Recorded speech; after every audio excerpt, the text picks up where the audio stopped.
It all started with a quiet boarding line at Gate 47. The usual airport buzz filled the air, rolling suitcases, boarding announcements, and the faint hum of distant conversations. But no one in that line knew that within the next few hours, something would unfold that would not only shake a major airline to its core, but also shine a light on the hidden power of everyday actions. In the middle of it all was a man dressed in a simple navy blazer and khakis, standing with his boarding pass in hand. He looked like any other frequent flyer, calm, confident, and patient. But what the flight attendants didn't know was that this man wasn't just another passenger.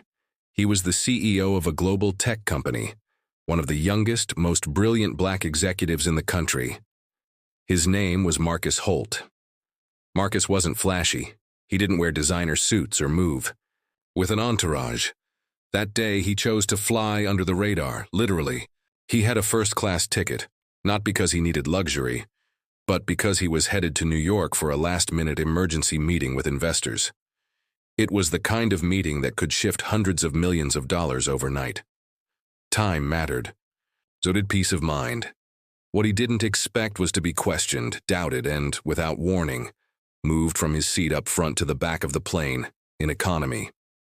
No explanation, just an assumption and a look.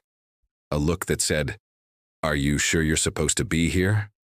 Meanwhile, just a few rows back in the same boarding line, 17-year-old Jamal was quietly scrolling through his phone. He had saved up for this flight with the money he earned cleaning cars in his neighborhood.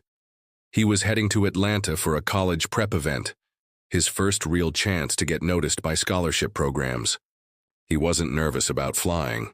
What he was nervous about was whether he'd be taken seriously when he got there. But he didn't have time to think about that too much, because just as he was about to step into the plane, he noticed something. A pregnant woman, maybe in her late 20s, standing to the side, holding her back with one hand and gripping her small suitcase with the other. She looked tired, not just physically, but like life had been a bit too heavy lately, without thinking. Twice, Jamal walked over and offered her his seat, an aisle seat he had chosen on purpose because he got motion sickness. She looked up at him, surprised. No one had said a word to her for the past 20 minutes, and here was this teenage boy, polite and sincere, giving her the only comfort he had on the flight. She didn't say much then, just smiled, nodded, and took the seat with a quiet, "Thank you." But what Jamal didn't know was that the note she'd write him later would flip his entire future upside down. Back up in the front, Marcus was calmly trying to explain to the flight attendant that he had paid for a first-class ticket. He showed his email confirmation. He even offered to pull up his company profile, but none of it seemed to matter. The flight attendant, maintaining a polite smile, told him there had been a mistake and that they had to give the seat to another passenger. A white man in his early 40s had just been escorted to the seat that was supposed to be Marcus's. He didn't look confused. He looked like he expected it. Marcus didn't argue. He wasn't the kind of man who yelled or caused a scene. But as he took his new seat in economy right near the bathrooms, something inside him shifted. He had faced this kind of treatment before, especially early in his career. But today hit different. Maybe because of how calm he had been. Or maybe because of how far he had come, only to be reminded in a moment that to some people, none of that mattered. He quietly pulled out his phone and sent a quick message to his assistant. "Need the legal team ready. Something just happened." As the plane began to taxi, the cabin grew quiet, but two very different stories were unfolding in two different parts of that same plane. Marcus sat with a fire building in his chest, not out of anger, but out of clarity. He was no longer just flying to New York for investors. He was about to make a decision that would cost the airline much more than just one seat. And Jamal, now sitting quietly in the middle row, glanced down to find a folded note placed beside his bag.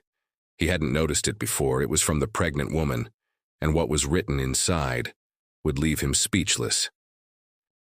But we'll get to that. First, let's rewind just a little, because behind Marcus's calm demeanor was a billion-dollar idea he had been quietly building for years. And behind that note, Jamal held in his hand was a stranger's secret. A connection. he never saw coming. The flight hadn't even left the ground yet, and already lives were about to change. Money, power, kindness, pride. Everything was about to collide mid-air. What happened next would make headlines across the country. But none of that mattered to Marcus or Jamal in that moment. They didn't know each other. They were on completely different paths.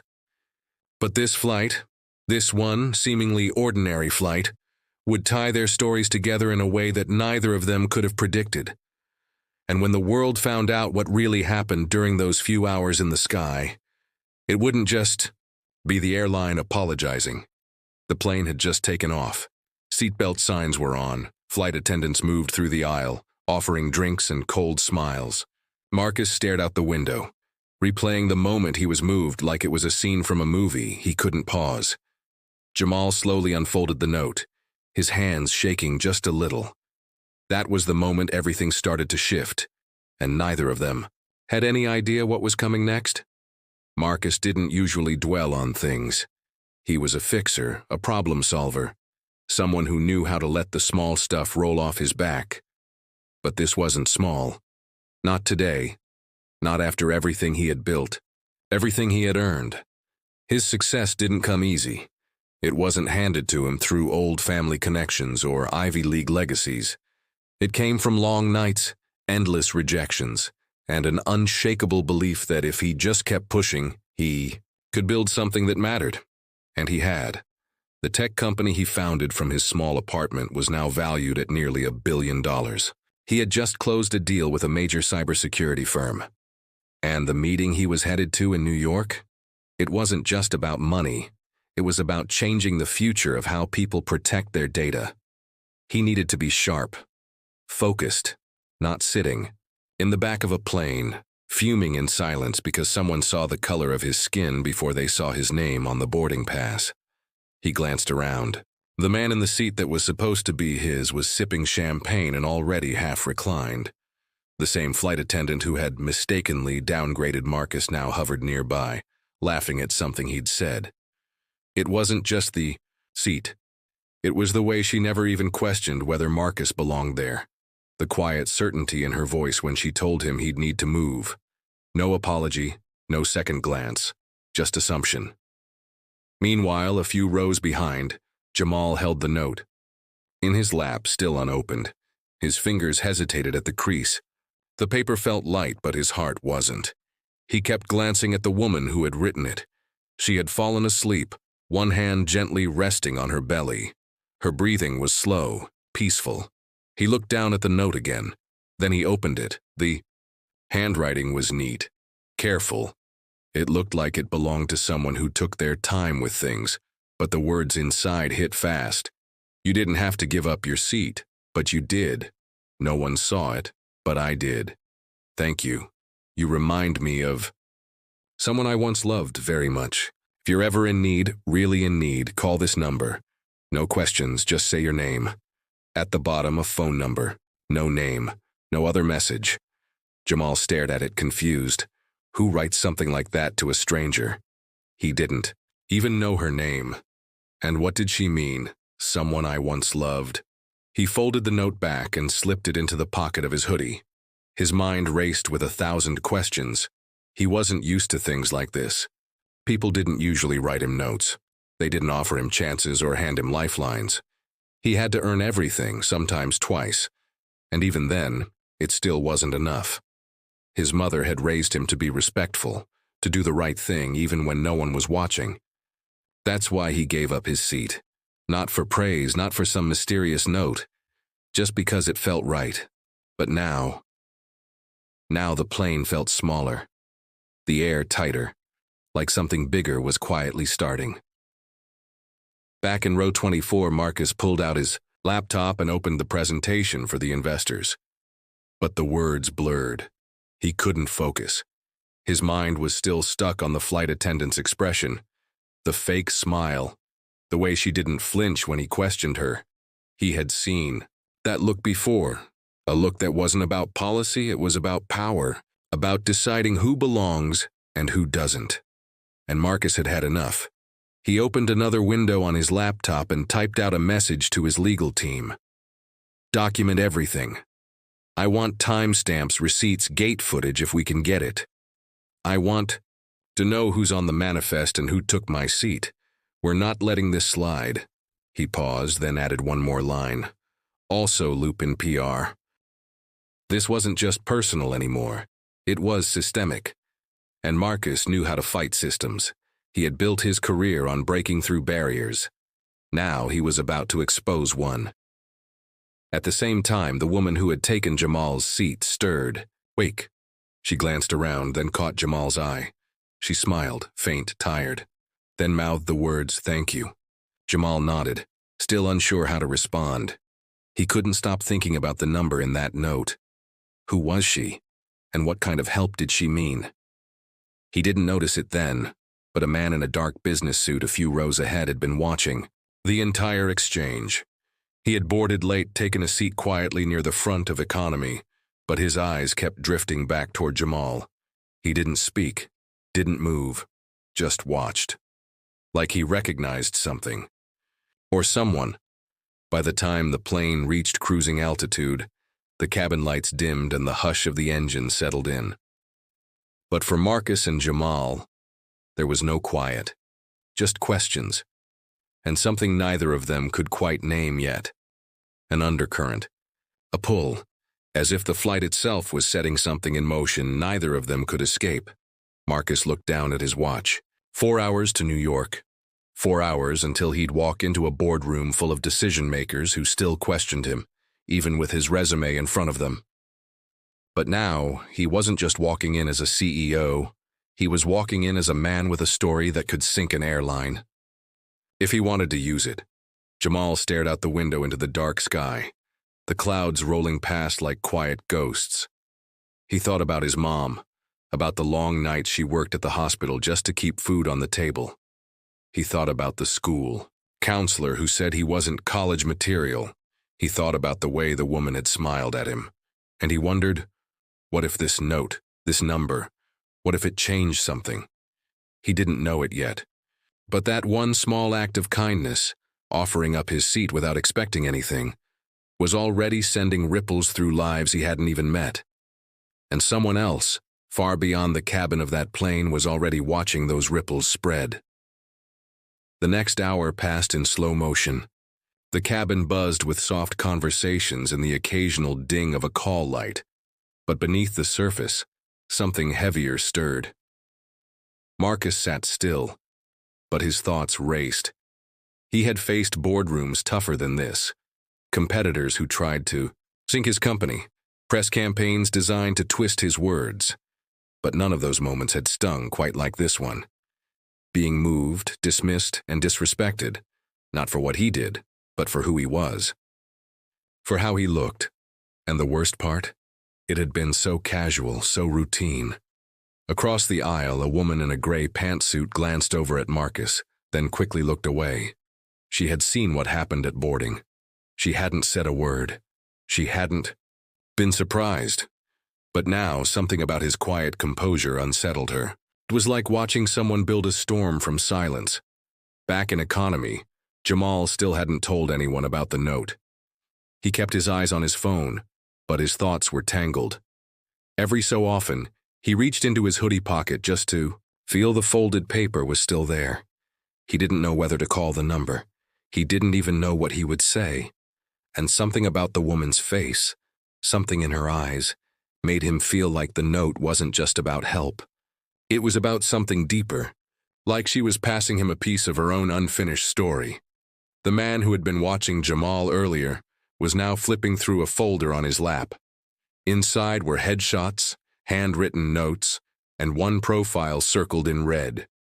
Jamal Carter. The photo was from a local scholarship article about promising teens in underrepresented communities. It wasn't a coincidence. This man wasn't just a random traveler. His name was Richard Lane, a recruiter for a legacy foundation that quietly funded students with rare potential. Students who didn't just have good grades but something intangible, grit, leadership, the kind of quiet strength that couldn't be taught. Lane had been tracking Jamal for months, waiting for the right moment. He had never expected to find him here, on this flight. Richard glanced again toward Jamal, who looked completely unaware. But what caught Lane's attention now wasn't just the boy's posture or his manners. It was the note he had slipped into his hoodie. Lane saw the woman pass it to him. He didn't know what it said, but he had a hunch.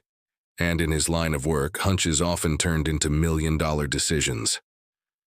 Back up in row 24, Marcus opened a secure chat window on his laptop. His assistant had already responded with a timeline of the boarding process, security footage, request logs, and a draft statement for the press. But Marcus wasn't ready to go public yet. Not until he had everything in place. This wasn't about revenge. It was about accountability. And he knew better than most how fast public opinion could shift, how easily a story could be buried if it didn't have the right momentum behind it. He needed witnesses, he needed leverage, and maybe, just maybe, he needed someone like Jamal. He hadn't noticed the boy at first, but something about the way Jamal gave up his seat, unasked, unnoticed, had stuck in his mind. It wasn't just polite, it was selfless. And it reminded Marcus of someone he used to be. A younger version of himself, riding buses to networking events he wasn't invited to, wearing his only blazer, hoping someone would take him seriously, hoping kindness would open a door that credentials couldn't. Marcus made a mental note, to speak with Jamal when the flight landed. Meanwhile, the pregnant woman stirred again. She winced slightly, hand resting on her stomach. The turbulence had picked up. The fasten seatbelt sign dinged, and the flight attendants moved quickly through the aisle, checking on passengers. One of them passed Jamal, glanced at the woman, then offered a tight smile before moving on. She didn't know about the note. She didn't see what had happened earlier. But something about the way Jamal sat, calm, eyes steady, hands folded, caught her attention too. In another part of the cabin, the man who had taken Marcus's seat leaned back, oblivious. He had no idea who Marcus was, or what he had just set. Motion. He was an investor himself, flying first class out of habit, not necessity. He didn't notice the whispers among the attendants or the way Marcus hadn't said a single angry word. He was used to being served, expected it. And that expectation, that blind assumption, was the very reason Marcus's message was going. To hit the airline harder than anyone could imagine. Outside, the sky had gone gray. Storm clouds gathered in the distance, and the plane rocked gently with each current of wind. Inside, it was quiet again, but not calm. Jamal glanced at the note one more time, then pulled out his phone. His thumb hovered over the call icon. He didn't dial, not yet, but the number was saved now, just in case. And far below them, in a downtown office filled with glass walls and nervous assistants, a major airline executive had just received a flagged message. The subject line, "Urgent incident involving VIP passenger."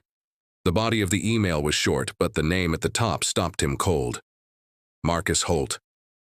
The executive's eyes widened.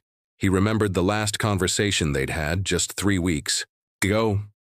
Marcus had been considering a partnership with their airline, one that could shift $500 million in corporate travel over the next 5 years.